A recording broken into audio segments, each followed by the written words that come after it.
வணக்கம் மக்களே. நடிகர் விஜயை பிடிக்கும்னா நம்ம சேனலை சப்ஸ்கிரைப் பண்ணிக்கோங்க.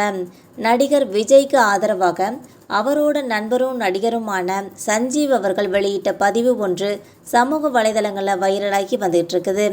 கரூர் விஜயின் அரசியல் பிரச்சார கூட்டத்தில் பங்கேற்று கூட்ட நெரிசலில் சிக்கி உயிரிழந்தவர்கள் எண்ணிக்கை 41ஆக உயர்ந்துள்ளது.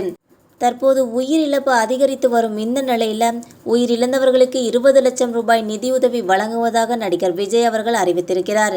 மேலும் கரூருக்கு நேரில் சென்று இறந்தவர்களின் குடும்பத்தை நேரில் சந்தித்து ஆறுதல் சொல்ல அனுமதி கேட்டிருக்கிறார் நடிகர் விஜய். போலீஸ் பாதுகாப்பு அனுமதி தர நீதிமன்றத்தில் வழக்கு தொடரப்பட்டு இருக்கிறது. மேலும் கூட்ட நெரிசல் திட்டமிட்ட சதியால் நடந்தது என கூறி தாவேகா நீதிமன்றத்தில் மனு தாக்கல் செய்திருக்கிறது. இந்த சம்பவம் தொடர்பாக நடிகர் விஜயை தாக்கி பலரும் பேசி வருகிறார்கள். அதே நேரத்தில் அவருக்கு எதிராக அரசியல் நடப்பதாக அவரது ஆதரவாளரும் கூறி வருகின்றனர் என்பது குறிப்பிடத்தக்கது. இந்த நிலையில கரூர் சம்பவத்தால் நடிகர் விஜய் கடும் விமர்சனங்களை சந்தித்து வரும் இந்த நிலையில அவருக்கு ஆதரவாக அவரோட நண்பரும் நடிகருமான சஞ்சீவ் அவர்கள் எக்ஸ் தள பக்கத்தில் பதிவிட்டுள்ளார். அதில் உன் பெயரை சாய்க்க பல யானைகள் சேர்ந்த போதே நீ சிங்கம்தான் என அவர் குறிப்பிட்டிருக்கிறது பரபரப்பை ஏற்படுத்தியுள்ளதுன்னே சொல்லலாம். இந்த வீடியோ உங்களுக்கு பிடிச்சிருந்தா மறக்காமல் சப்ஸ்கிரைப் பண்ணி பெல் ஐகானை கிளிக் பண்ணி வச்சுக்கோங்க. அப்போ தான் நம்ம போகிற டெய்லி வீடியோஸ் உடனுக்குடன் வந்து சேரும். தேங்க்யூ.